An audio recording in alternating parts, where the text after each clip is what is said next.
In the previous lesson, we said that the main direction of human history since the agricultural revolution is towards unity. At the time of the agricultural revolution, the world was divided into thousands of separate human societies, each of which was very small and relatively simple. As time went by, small and simple societies combined to form larger and more complex societies until, in the modern era, the entire world became a single global system. This unification of humankind was driven forward by three main forces: by money, by empires, and by religions. In the previous lesson, we examined the role of money and of trade in the unification of humankind.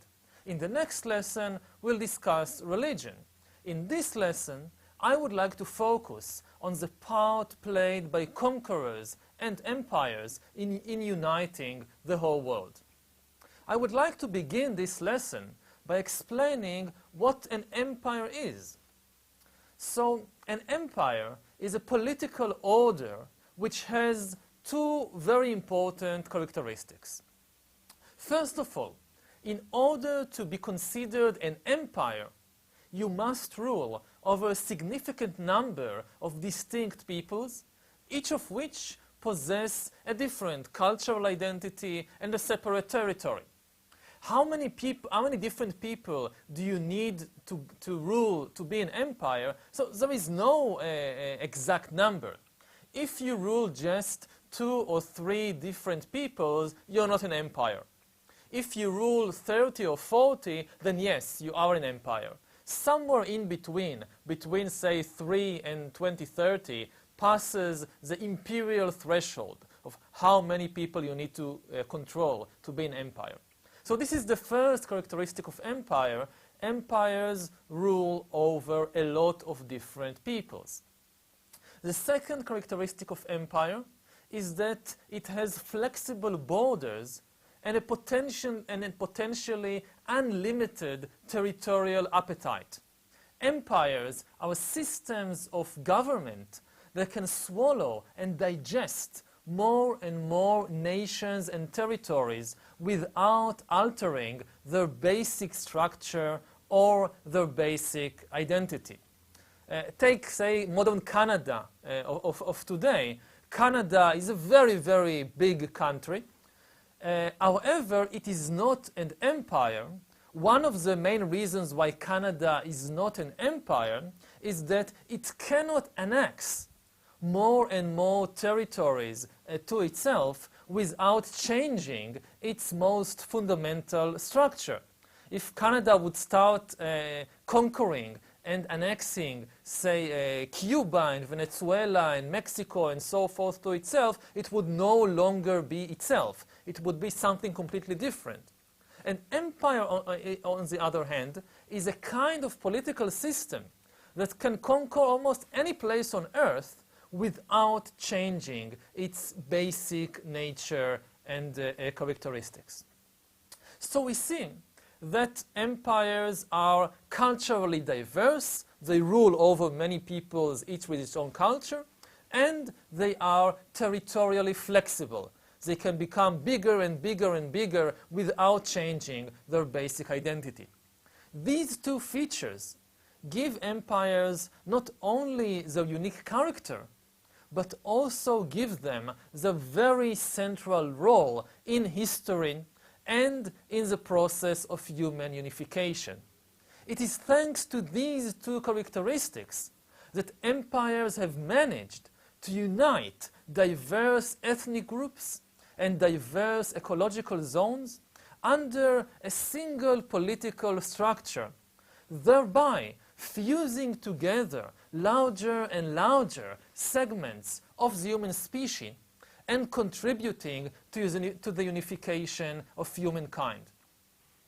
It should also be stressed that an empire is defined only by these two characteristics, the cultural diversity and the flexible borders, and not by its form of government. An empire does not need an emperor. It does not have to be governed by a single dictator or king. The British Empire, for example, which is the largest empire that ever existed in history, was ruled by a democracy. There are other democratic or at least republican empires in history. For example, in the modern age, you have the Dutch, the French, the Belgian, and the American empires, all ruled by democracies. And in the pre-modern era, you have empires like Rome, Carthage, Athens, and others, which are also governed by a democratic or at least republican elite. So empires are not defined by their system of government itself. Also, empires are not defined by size. Empires can actually be very small. The Athenian Empire, for example, at its height, was much smaller in territorial size and population than today's Greece. The Aztec Empire was much smaller than the modern country of Mexico. Both of them, Athens and the Aztecs, are nevertheless considered to be empires, whereas modern Greece and modern Mexico are not considered empires, because whereas the Athenian and the Aztecs ruled dozens, even hundreds of different people, and they could expand indefinitely, there was no limit for the expansion, for the potential expansion of the Aztecs or of the Athenians, modern Greece and modern Mexico, they rule a much smaller number of different people, and they cannot expand a lot without changing their basic character. Now, it might be asked, how was it possible in the time of ancient Athens to squeeze hundreds of different people into a territory that today contains just a small modern state like Greece? How does it make sense to have an entire empire in a territory that today is just considered a small state? It was possible because in the past there are many more different peoples in the world than there are today. And people in the past, centuries and thousands of years ago, each people had a much smaller population and occupied a much smaller piece of ground than the typical people of today. And one of the main reasons for this drastic reduction in human diversity is empires. Empires are responsible for this transition from having a lot of very, very small peoples, each with a tiny territory, to having a much smaller number of different people, each spread over a much bigger territory. What happened is, over the centuries, that you had these empires like steamrollers, which gradually obliterated the unique characteristics of numerous tiny people and forged them together to become much larger groups. Now, when we discuss empires in history, we have to take into account the prejudices of modern culture, of people today. In our time, empires have gotten a very bad reputation, a very bad publicity. Imperialist is one of the worst curses in our political lexicon. If you want to insult somebody, say to insult a political rival or a state with which you have differences, you very often say that they are imperialist. Imperialism is considered a very, very bad thing. Empires are considered very bad. The modern objection to empires commonly takes two forms. First of all, people object to empires because they argue that empires are inefficient, that empires simply don't work. It's very common today to hear that in the long run, it is not possible to rule effectively over a large number of conquered people, that empires are doomed to failure and to collapse. The second main objection to empires is not only that they don't work, but also that they are evil. Even if you can build an empire, you shouldn't do it, because empires are evil and they corrupt both the conquered people, which are not given independence to develop, and also they corrupt the conquerors.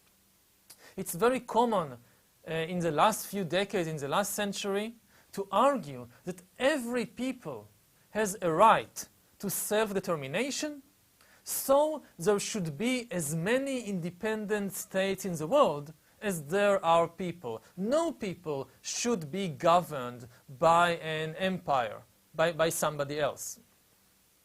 Now, from a historical perspective, the first statement that empires don't work is simply nonsense. We'll discuss it in a minute. And the second statement, that empires are evil, this is very, very problematic statement. So let's start with the first argument, that empires simply don't work. The truth is that empire has been the world's most common form of political organization for the last 2,500 years. In the last 2.5 millennia, most human beings on Earth have lived in empires, not in independent states. From a macro perspective, empires work much better than independent states. Empires are a very stable, relatively, when compared to other forms of governments, empire is a very stable form of government. Most empires have found it, contrary to what you often hear today, most empires have found it alarmingly easy to put down all the rebellions of the conquered populations, of the conquered people, and to maintain their control of dozens of different people. In general, all empires collapse in the end, but not because of internal revolts by the conquered people. This sometimes happens, but it's quite rare. Most empires have collapsed either because of external invasion of external enemies or of another empire, or because of a split within the ruling elite itself. The elite controlling the empire starts fighting amongst itself, and then the empire collapses, not because the conquered people rose in rebellion. Conversely, the conquered people have a pretty lousy record of managing to free themselves from the ruling empires. Most conquered people in history never freed themselves from the empires that conquered them. Even if they tried to rebel, the empire managed to break the rebellion and continue to control them. And what happened to most conquered people in history, that they remained part of the empire that swallowed them. They were slowly digested within the stomach of the empire, within the empire. They gradually lost their unique identity, their unique culture, and they simply disappeared. And even if eventually the empire collapsed because some external enemy attacked or the ruling elite began to fight amongst itself, when the empire collapsed, the conquered people did not emerge from the stomach of the dead empire like Jonah coming out of the belly of the fish. They simply didn't exist anymore. For example, when the Western Roman Empire fell to the invading Germanic tribes in the 5th century AD, hundreds of tribes and nations whom the Romans conquered centuries earlier did not emerge from the empire's dead body and went on with their existence, because they simply didn't exist any longer. They were now Romans, all kinds of distinct people conquered by the Romans, say in the 1st century BC.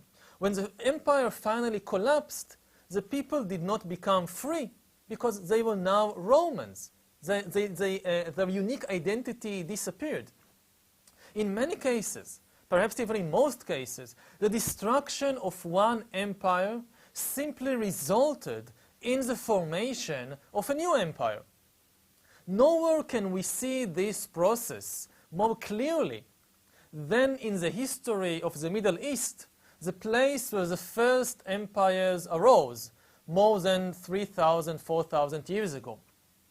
The current political situation in the Middle East, when we have a sort of balance of power between many independent political entities with more or less stable borders, different states, this situation is almost without parallel any time in the history of the Middle East for the last several thousands of years.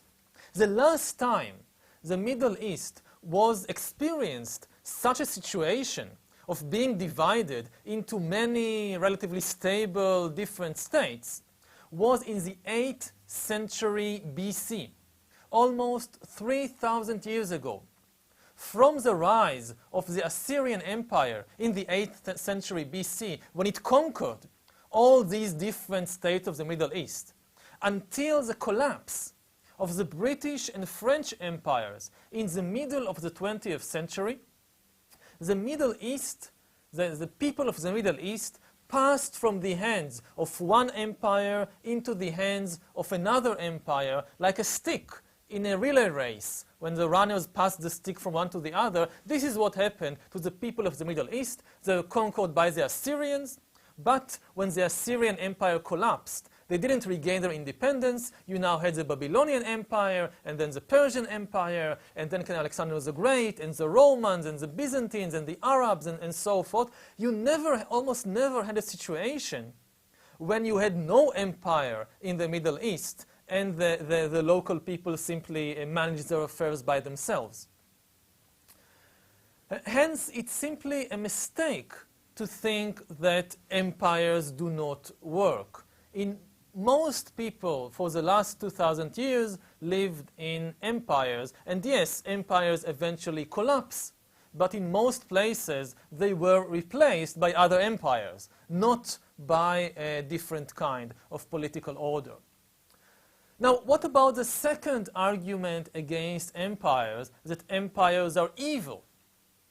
Well, it is certainly true that building and maintaining an empire usually required slaughtering hundreds of thousands of people and brutally oppressing millions of more people. The standard imperial toolkit, the toolkit with which you build and maintain an empire, it includes war, it includes enslavement, deportation, and genocide, the extermination of entire population. This does not mean, however, that empires are pure evil and that they leave nothing good, nothing of value in their wake. If you color all the empires in history as black, and if you renounce all the imperial legacies from culture, then you will find that you basically colored black almost all of human culture, and that you have rejected at least very significant parts of it.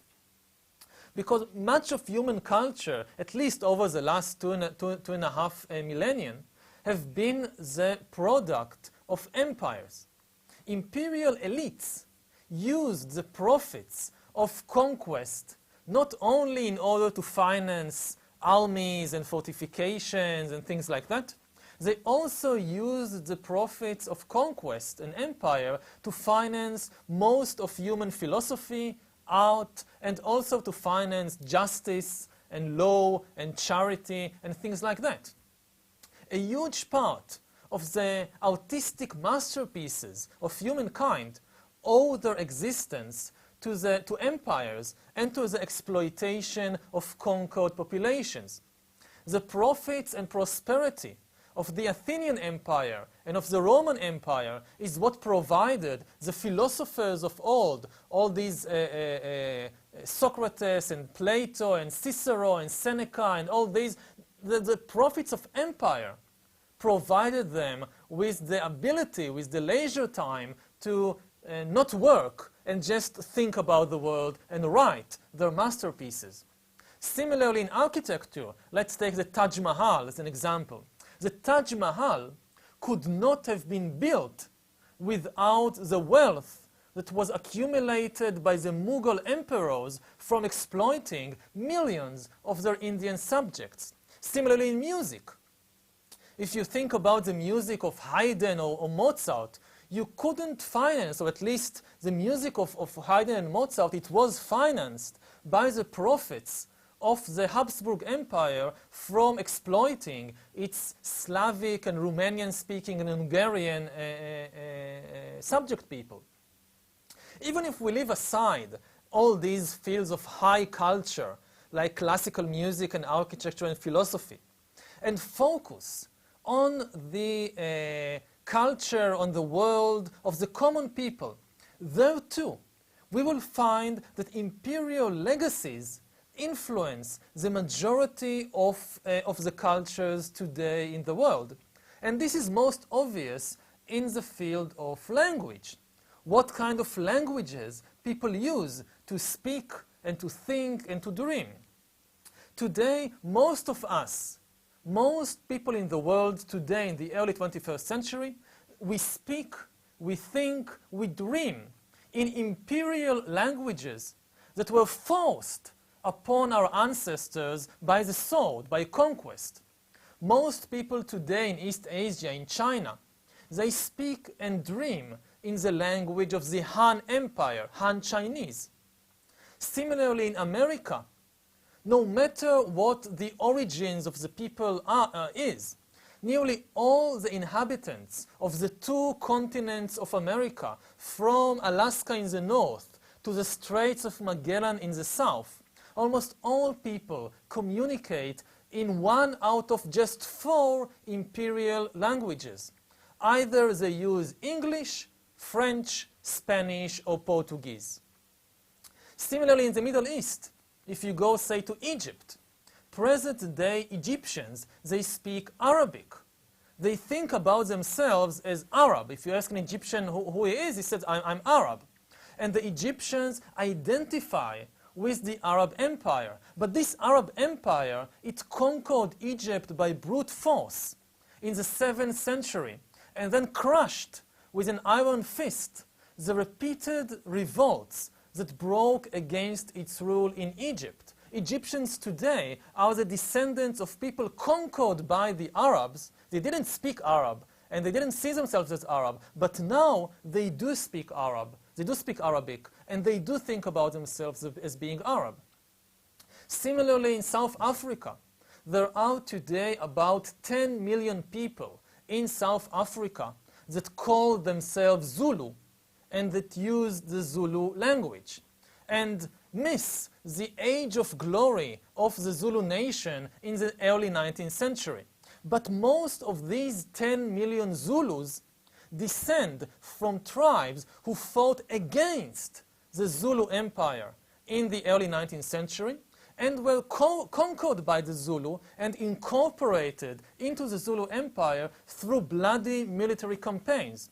And yet their descendants today think about themselves as being Zulu. Take even this course. I'm talking to you in English, even though, as you probably noticed, English is not my mother tongue.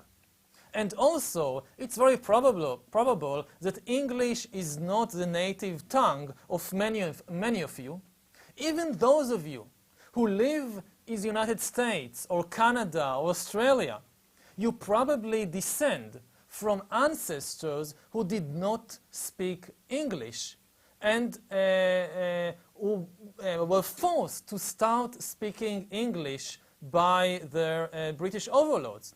The reason that I'm using English to conduct this course, and that all courses in this university, Coursera, are conducted in English, is simply that English was the language of the biggest empire in history, the British Empire.